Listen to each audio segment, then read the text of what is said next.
Joining us now is OjyOkpe with stories trending around the world. Hello, Oji. Good morning, Dr. How was your Abati. weekend? How was your weekend? I saw you at the Fidelity party event. It was party after party with your beautiful Kike Lomo. You guys looked glorious at the event. You weren't there. Even though you were all in. Before I said what happened? You popped in. Oh, you popped in. Oh, it was a beautiful event. Flavor Nabania was there. I mean, videos. Highlight of the night as always.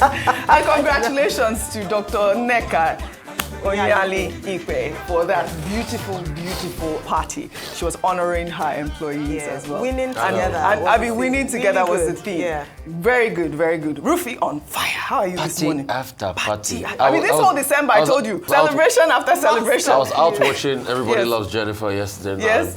I think that's going to be a big wow. It's a series or the film. movie, the premiere. I was at the premiere yesterday. I just popped in, for Nigeria, for Nollywood. For Nollywood industry, fantastic. All over the place.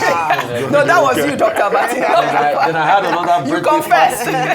A night before party, where I was dancing. Party. You know. Well, all right. Yeah. Well, all right. Well, good morning to you, viewers. Let's begin what's trending by highlighting the efforts of the Nigerian police force for the successful rescue of a prominent lawyer and a director at the Ministry of Justice, Barrister Emmanuel Ubengama, who was kidnapped along with his niece. Operatives of the Akwa Ibom State Police Command, during the rescue effort, killed 3 of the suspected kidnappers in a gunfire exchange before rescuing the victims from the kidnappers' den. Put down for twice his side. Put down for twice his side. It's okay. One can come. Please, they can come outside. Give your hands to them. We are police. Come out. Yeah. Thank you, Jesus. You have been saved. Bring your hand. You have been saved. Sorry. You have been saved. And delivered. Let him say something. Go and calm down. That's a man. That's a man. They're safe. Don't worry. They're safe. Don't shake. Relax. Don't shake.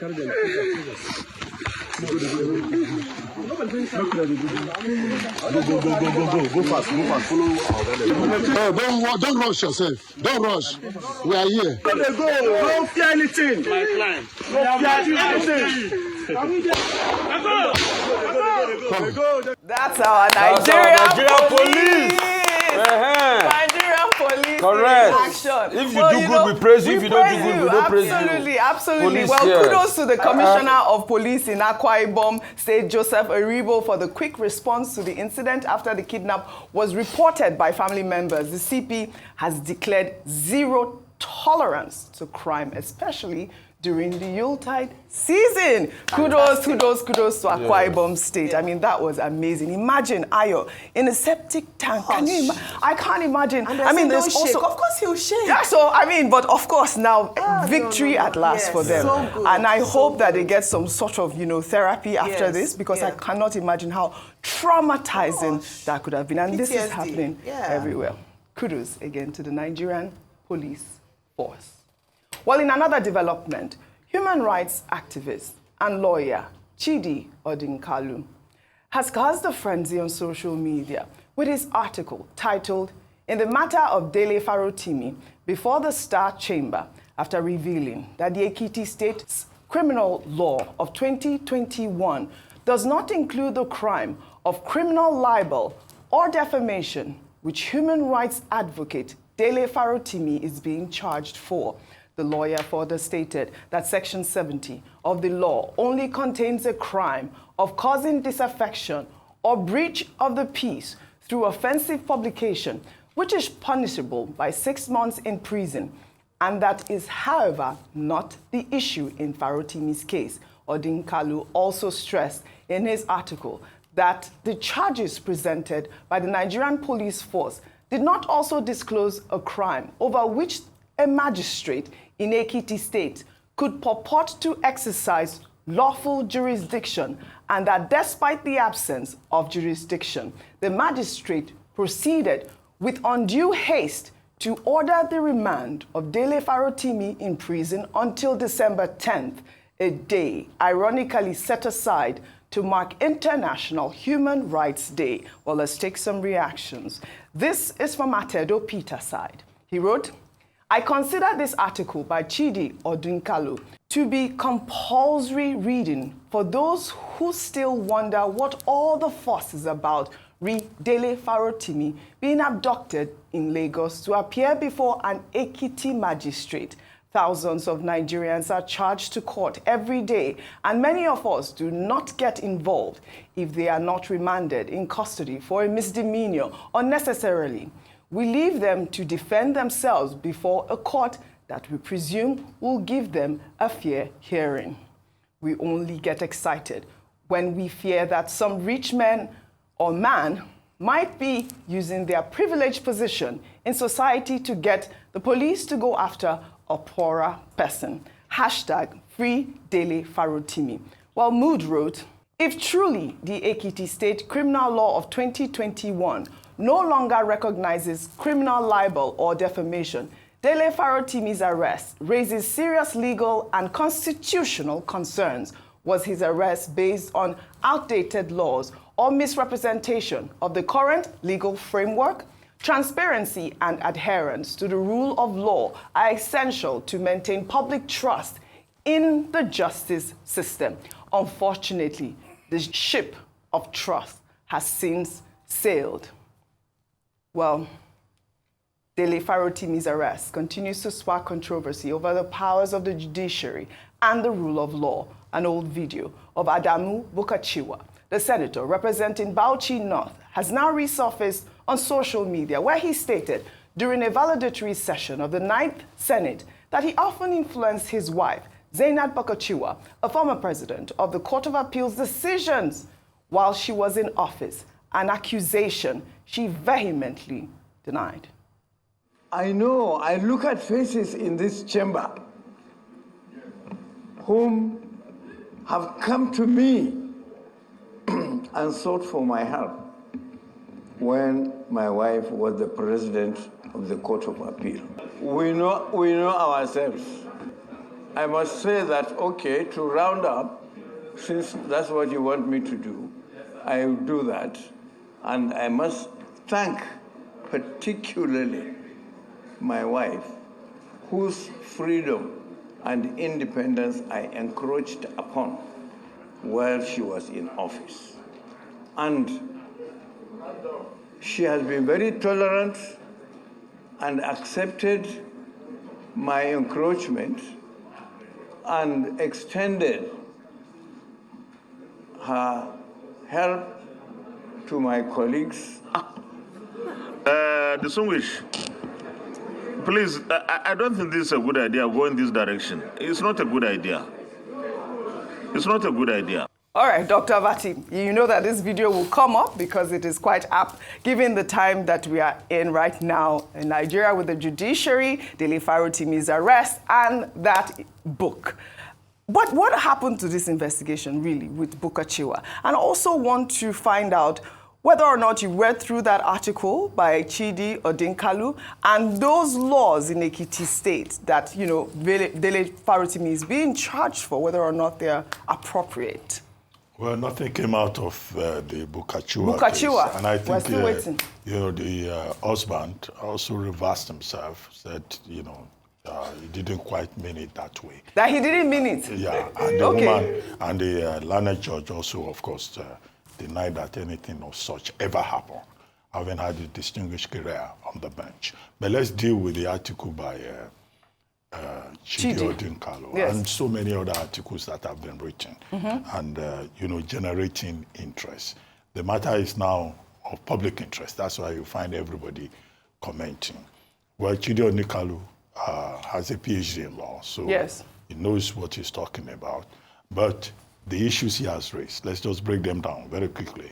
He's talking about jurisdiction. Jurisdiction is very important. It's the legal capacity of a court to take decision on any particular matter. And jurisdiction is properly defined. Magistrate courts, for example, cannot inquire into land matters and so on and so forth. So he's saying that a magistrate court does not have the jurisdiction to inquire into federal cases. And he cites the example of Justice Anyebe, a 1986 case, to prepare the grounds for this, a case that went all the way to the Supreme Court and was eventually the ruling of the Court of Appeal was reversed on the basis of jurisdiction. Okay. 2, he says in the piece that Ekiti State has nothing like criminal defamation in its laws. The same case, as it were, with Lagos State and Edo State, Edo State also. And then number 3, he says that the burden of proof is on the prosecutor, to prove that indeed Chief Afe Babalola has been defamed in a criminal manner. Section 373 of the Criminal Code defines criminal defamation as something that can cause a breach of the peace. And that's why in one of the 16 charges, you see the police saying that, look, the defamation could result in a breach of the peace, because if you say the entire judiciary is corrupt, then of course people may rise against the judiciary. Now, this is Chidi Odinkalu's views. Other views have been expressed. Yeah. Take, for example, INESCN, yesterday, I think, responded to Chidi Odinkalu. That's why I'm just trying to cite another view so that people don't just say, oh, because this person has spoken, that is the opinion. If you keep 5 lawyers in a room, they will have different opinions depending on the authority that they cite. Now, INESCN, for example, argues that Odinkalu is wrong because he's talking about who took the case to the court. State courts cannot prosecute federal offenses. And he says in this particular case, the prosecutor is not the Attorney General of Ekiti State. It is the Inspector General of Police. So that's one argument from INESCN. 2, he says that the Anyebe case has been overtaken by events and has been whittled down in Tanko versus the state, which is a 2011 case. In other words, there's a later precedent that should be cited rather than the 1986 case. And he said, in fact, it is not true that state courts cannot try, federal offenses, depending on jurisdiction. Finally, he says that the statutory competence to prosecute federal offenses, reside also in the state court. So there are 2 different sides to the matter. Okay. But the matter is already before the court. If, it will probably go from the magistrate court to the high court. And the lawyers, Farotimi's lawyers, if jurisdiction is the issue, they can bring it up. And jurisdiction is something you can bring up at any point in the trial of a particular matter. And it will have effect if the court decides that there is a absence of a jurisdiction, because it means that that particular court does not have the legal capacity to try that particular matter. So we just leave it to the courts. What I fear about is the fact that, what I'm afraid of is that, in fact, the breach of peace, that the police are talking about may well happen. Because now, I think I saw a statement by Omoyele Sowore saying that tomorrow, I think tomorrow is December 10th, that that Afe Babalola's chambers in Lagos should be, picketed. Isn't that some kind of confusion? Well, I mean, that's a legal protest. The issue about justification, because that's the strongest defense in law, in defamation. Yeah. Some civil society groups, they've now gone to WikiLeaks to go and bring out evidence that WikiLeaks reported certain things about Chief Afe Babalola. Well, it's for the court to also determine whether that amounts to any evidence, and whether hearsay evidence is admissible in this particular matter. Okay. So let's leave it to the court. We'll see how it goes. But was it only jurisdiction that Odinkalu put out there? I don't know if it was only jurisdiction. I think there was also the case of whether or not criminal defamation is a crime. Yeah. So besides jurisdiction, the fact that what he's being accused of is not a crime. He cited that. But also, what I want to talk about is also the misstep in the procedure. Because now the police have now filed another case at the Federal High Court. I'm sure they probably had seen that they had a misstep in the first procedure arresting Dele Farotimi. So many questions will suffice. Why was the Attorney General of the state not in this in the first place? If the police was trying to prosecute him, going to arrest him to be prosecuted in Ekiti State. And secondly, the fact that you took a man all the way from Lagos against his will to Ekiti State, prosecuted under a law that does not exist in Ekiti State. You know, because until Odinkalu's revelation, which kudos to him for, all of us on this table erroneously believe that criminal defamation is part of the law in Ekiti State. That was the lie that we're made to believe. Yeah, that was the main. We had raised the Lagos one. In fact, we had raised the Lagos one, but we said no, it is actually applicable in Ekiti. Until Odinkalu brought that revelation. Yeah. And I did go back to study it. In fact, I saw all of it. It was only that section 70 that I talked about. I talked about public breach based on a publication. And that's a 6-month jail. In fact, it doesn't exist there. And the Dele team probably might bring that up because it's a very important point. Secondly, as regards the point Chidi also raised, that the burden of proof will be on those that are prosecuting. Yeah. The burden of proof will be on the police that came to arrest, as also prosecuting, to be able to go one step further, to prove that he actually defamed, Chief Afe Babalola. Going another step further is also the case of the human rights breach that is filed. Because I think that's even a double whammy now, because now that we now know that Dele's right was not only violated, he was taken against his will for a law that does not exist in the state law, and the magistrates, and that's why the NJC too should also come into this. Yeah, I believe the magistrate just sat down and was quick not to give bail and left him in incarceration for a law that does not exist in the Ekiti State law. That's another part to it. And yes, I know because... And he, even the magistrate court... Not having jurisdiction and sitting on the matter and remanding him in custody. And now the police has finally said, okay, let's push it up. Because at first, it wasn't a case against the IGP. It was after 2 or 3 days, after they had remanded Dele based on a law that does not exist, that the police quickly go to the Federal High Court and they say it's about the IGP, and they are now charging him based on the federal law of cyber stalking and all of that, which is another double whammy. So there are many missteps and loopholes in all of this. Like I've heard the argument and the counter argument, by all parties and all of that. But most importantly, it will be incumbent on them to be able to prove that Chief Afe Babalola has been defamed. And also, Babalola Council granted a press conference in Ekiti where they were saying that Dele will have to prove. No, the burden of proof is not on Dele. It's on those that are prosecuting Dele that will have to prove. So that was not well said. All right. By the council. So there are many dimensions to this matter. It's International Day for Human Rights. Yes. Which is... You assert must prove. All these matters will be worked out in court. Yeah. What Afe Babalola Chambers, in the statement they issued, is that, look, people should not take over the matter in the media. Yeah. It's before the court. And a street yelling will not make any difference. Well, there's a court of public opinion. That's the Babalola Chamber has no right to tell us about street yelling. Because the matter is already in the court of public opinion. All right. So we have a different right. Just like this person wrote against, what's it called, on Chidi Odinkalu's view. That's how everybody wrote. There's nothing called street yelling. We all comment on the matter. So he has no right to tell us that.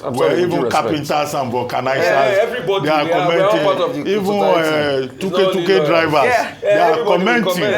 Yes, but this is the law joy. is what it this is the great thing about democracy and what we are practicing here. And everyone's opinion must be respected as well. I mean, Ayo, I think you wanted to make a very important point. Yes, I was going to say that it was pointed out tomorrow, which is the day. No, because I mentioned it. Dr. Martin, what is happening? Tomorrow is International Day for Human Rights. And so when we're looking at human rights under the microscope now, we're looking at this case and how it infringes on his human right. It is quite ironic that he will be in court tomorrow, that is meant to be on the day of protest, International Day for Human Rights, just to say that. And where we talk about upholding the human rights of Nigerians, it's important to also put that in context. context. What I'll just say in summary is that a lot of people have talked about Chief Afe Babalola's right to defend himself. Yes. Any man, for that matter. Any man. Yes, but absolutely. what we are calling for is that due process must be followed, and it mustn't seem as if a different set of laws apply to different people based on their status, whether they are elite or whether they come for, whether they are poor. Everybody, the law should make everybody equal. So whether or not you're offended, it should be due process followed. That's what people are saying. I love what this case has brought to the public space at this moment. Dr. Abati is laughing. But I want to come to you with this story as well. Yeah. We'll take another story. A grieving family has accused the Bagada General Hospital in Lagos of negligence and baby swapping following the death of a newborn. The baby's aunt, identified on X as Aji Lola, alleged that the hospital staff delayed care after the mother was admitted on the 1st of December and acted unprofessionally throughout. Well, according to her, the baby, who was born with breathing difficulties, was placed in a neonatal unit but passed away days later.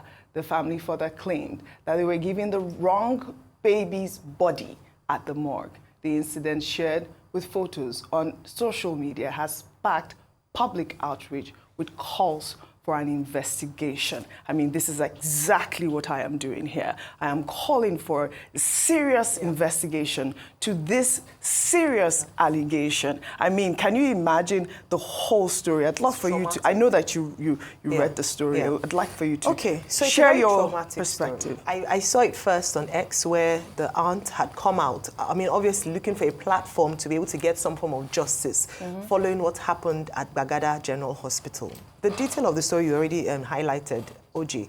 But the reason why a number of people jumped up, and if you read the comment under the narration of what happened, where people sharing their own experiences at whether it's Bagada General Hospital or a public hospital in Lagos or any other part of the world. Bagada General Hospital is one of 28 secondary care hospitals managed by the Lagos State Ministry of Health. Now, the detail says that not only did the child die, but it was as a result of negligence on the part of the medical practitioners who managed that case. So it was an avoidable death, according to the narration of this woman. The MD of Bagada General Hospital has come out to refute these allegations, saying that they actually followed due process, they did what was right, and there was no incident of negligence. So there are two sides to this story now. One accusing them of negligence and leading to death. The other saying, no, they actually did all they could do possible. But what would then now settle this matter is an investigation. But beyond settling this matter, OJ, is that Nigeria and Lagos State in particular should reduce the incidence of maternal mortality, especially avoidable deaths, where in other parts of the country, a woman going to have a baby or going to the labor room should not ultimately mean a step or a death's door, whereby, especially when a case of negligence has been cited. I say this because the same Bagada General Hospital last year, FIJ reported that a woman, Chinenye Onyekunle, also passed away as a result of negligence. No. Yeah. So an investigation was done. Her family came out, and it was based on the fact that they didn't have blood.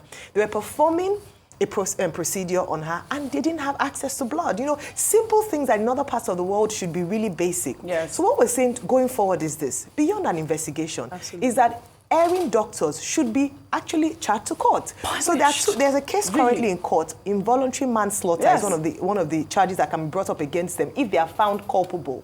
If we don't make examples of these medical practitioners, we'll continue to see cases of unfortunate or avoidable deaths. Nigeria is currently top 5 in the world with regards to maternal mortality. 57,000 women die, at least according to statistics, in Nigeria in the labor room. That is a number that's too high. We can't afford to continue like this. And if it happens in Lagos, Center of Excellence, imagine what happens in other states. So this is a big call to the Lagos State Ministry of Health and the Lagos State Governor to please investigate this matter, bring out a report, and if found culpable, let the doctors or medical practitioners pay for it. Absolutely. Well said, Ayo. We pray for succor for the family. And we are waiting investigation and actually a statement from the Bagada Hospital in Lagos. We'll take another story. The First Lady of Nigeria, Senator Remi Tinubu, over the weekend was awarded an honorary doctorate of management degree by the Federal University of Technology, Owerri. The award was presented during the institution's 36th convocation ceremony, recognizing her significant contributions to education, national development, and humanity. The First Lady was honored alongside the Governor of Imo State, Hope Uzodinma, who also received the Honorary Doctor of Management degree, as well as the Governor of Borno State, Professor Babagana Zulum, who was honored with a Doctor of Technology. The First Lady graced the occasion with a 50 million naira endowment fund for the best female graduating student. Expressing gratitude on behalf of the awardees, she dedicated her recognition to the girl child, emphasizing the importance of education. Congratulations to our First Lady, Dr. Senator Oluremi Tinubu. Now she is a doctor alongside Dr. Senator Farmer. Oh yeah, I like that. Dr. Senator Farmer, First Lady Oluremi Tinubu. Absolutely, and she's doing amazing as always. I mean, that last statement, the empowerment of the girl child is absolutely amazing, and she continues to give, really. Congratulations to Dr. Oluremi Tinubu. Did you want to make a statement? Well, and obviously to the governors. Yes, congratulations are in order. Senator Oluremi Tinubu, CON, former First Lady of Lagos State. In Lagos State, she had, I think it was called the New Era Foundation. Yes, it's still on. Now she has the, that was her legacy in Lagos State. Then now she has the Renewed Hope Foundation. Initiative, she's encouraging farming. She's, been very active in promoting causes in the direction of gender equity and, and education. So there's a lot to be said by the university orator, in our honor. And then, of course, in terms of management, she's doing an excellent job, if I may say so, of managing the President of the Federal Republic. Proverbs 18, verse 22, tells us that he who finds a good wife finds a good thing and favor from God. There's no way, the Tinubu administration will be assessed, and Mrs. Remi Tinubu's contributions will not be noted in very bold paragraphs. However, this for the universities. She's been given this award in Futo. Between December 12 and 14, she'll be given another honorary doctorate by the Obafemi Awolowo University, our alma mater, by the way. But some of these universities, they become very notorious with the way they give out honorary doctorates. These are degrees given honoris causa. And, I know council, in some university councils, it can be very controversial because to find justification to give out the awards could generate a lot of debate in council. And this particular university, Federal University of Technology, Owerri, has been very notorious in giving people honorary doctorates and giving people professorships. I don't want to mention a name of a certain professor. I know. I don't remember the name. I know. I want to mention it. Let me finish. I want to mention it. You use your mouth to say it. They've been very notorious in giving out professorships and doctorates and all that. But I think why strong cases can be made for some people. Some of these, awards raise questions so that the investors don't think, we will get a gift if we give XYZ politician a doctorate award. But that's the reason why they give that in the first place. For them, there's a prize on it now. All right. I mean, I absolutely believe that our First Lady. All right, let's move on to our next story. Congratulations, Dr. Oluremi Tinubu. We'll take another story on Sunday. The Lagos Food Festival, themed A Taste of Culture, brought flavors and festivities to life at Muri-Okunla Park in Victoria Island, Lagos. The annual event showcased a vibrant array of seafood, local and African delicacies, refreshing fruit juices, drinks, and more. This year's festival gained extra attention with the attendance of the Lagos State Governor, Babajide Sanwo-Olu, who was seen in a viral video dancing to Ashake's hit song, Joha. Let's take a look.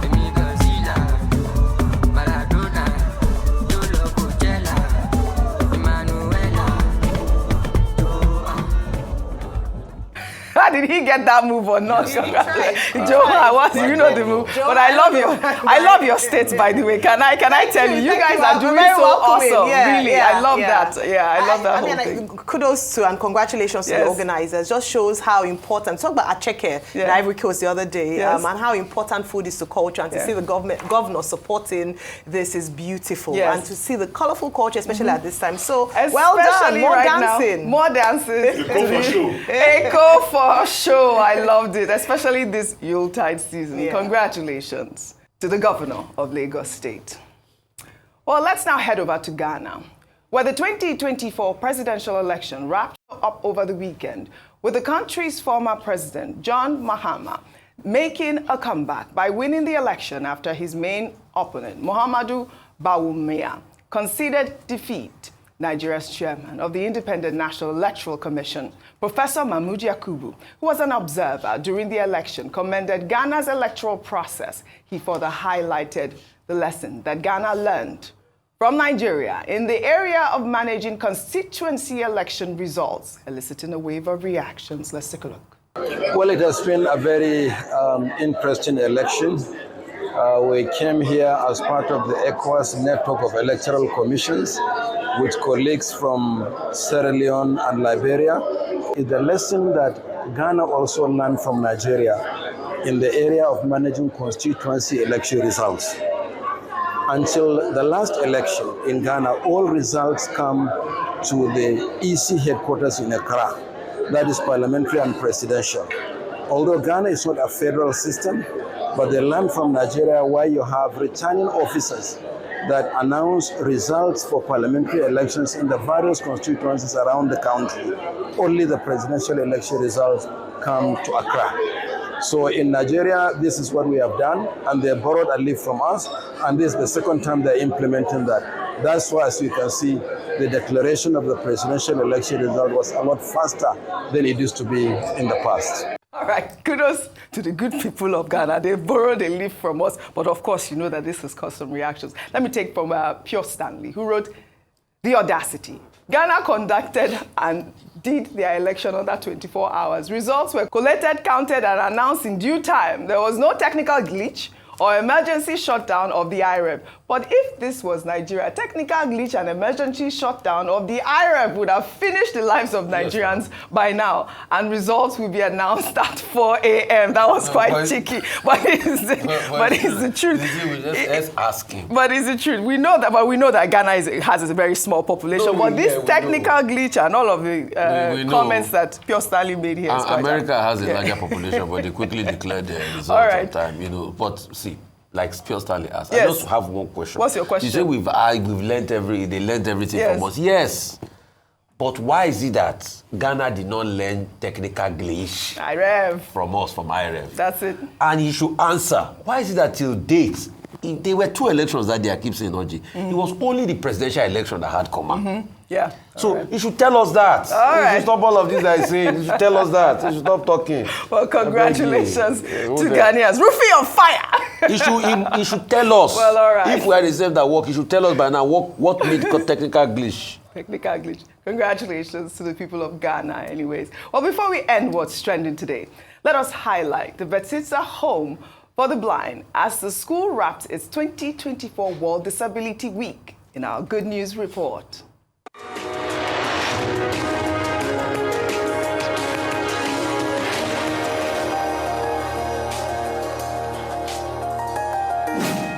On Sunday, December 8th, the Betsitsa Home for the Blind, dedicated to promoting the rights and well-being of individuals with disabilities, wrapped up its 2024 Disability Week with an interesting event that featured a beauty pageant, talent showcase, as well as the unveiling of the school's graduates and new undergraduates. Well, the event, which had in its attendance Africa's richest woman, Folorunsho Alakija, highlighted the theme, Beauty Within, with a spectacular grand finale of the Miss Blind Nigeria Beauty Pageant, which had blind models gracing the runway with elegance and confidence, each representing a Nigerian state.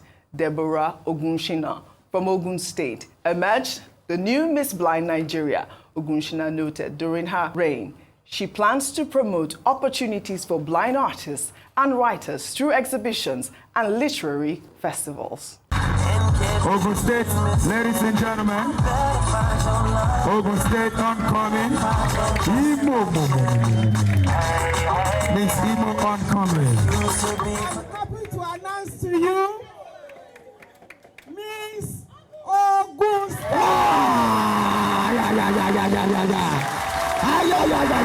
Miss Grand Nigeria 2024. All the way. Okay. From Ogun State, don't stop clapping. There are a lot of challenges, truly, but with the help of God. And some challenges is that inclusion, because there are some people that they don't believe that you being a blind, you can be useful for yourself, not to be useful for the society. So there are a lot of challenges, but with the help of God and with my own experiences, I overcome it. Beautiful. Ogun State, no, they carry last. Congratulations to Deborah. It was a beautiful event. I love to see that Africa's richest woman was there, Folorunsho Alakija, and she urged all Nigerians to continue to help the people with disabilities and all. And also the director of the school also urged companies in Nigeria to try to hire people with disabilities. Congratulations again to our Deborah. Ogun State, no, they carry last. Well, all right. That's all I have for you guys on What's Trending today. I'll see you all tomorrow.